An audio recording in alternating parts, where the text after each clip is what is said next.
The committee meeting will come to order.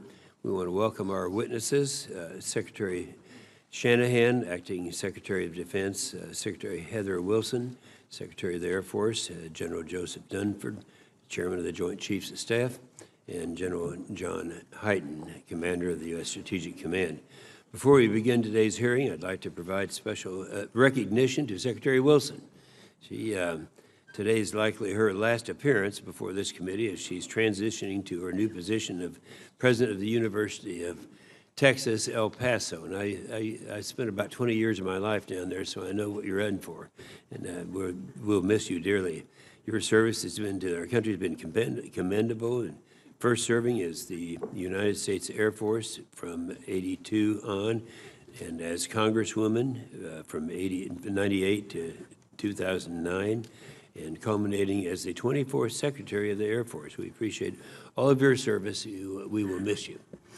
I've got to applaud and thank both President Trump and Vice President Pence for their renewed focus and cohesive approach to America's resurgence in the space domain, and the support to our national defense strategy, this document here, which is our blueprint. The reestablishment of the National Space Council, chaired by the Vice President, has provided multiple space policy directives, including the establishment of the Unified Combatant Command and the U.S. Space Command, as well as standing up the Space Development Agency and providing us with the United States Space Force proposal we are discussing today. Space is a warfighting domain, and future conflicts with Russia and China will invoke attacks from, in, and through space. This would profoundly disrupt our society, which is heavily dependent upon satellite communications, positioning, navigation, and timing, and other vital space-based technology.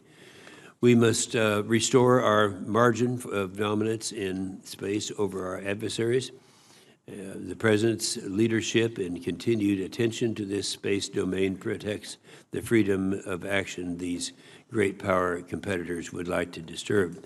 And the unwavering presidential support we have received ensures our warfighters we have the technology and ability to bring America back to greatness in space.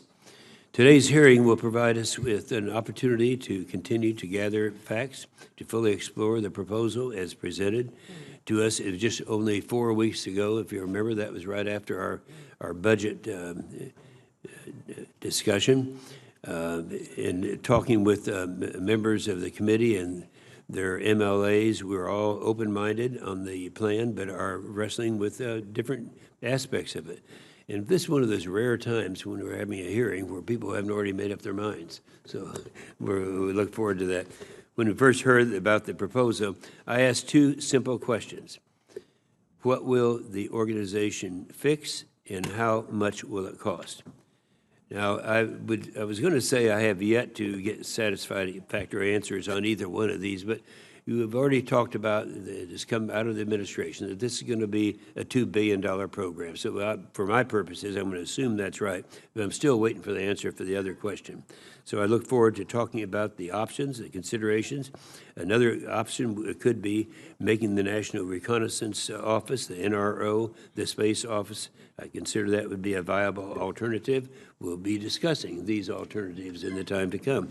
Since Senator Reid and I have concluded that since this is such a high visibility and there's so much interest in this, we're going to have, instead of 5-minute rounds, we're going to have 6-minute rounds, and we look forward to dealing with our committee members. Senator Reid.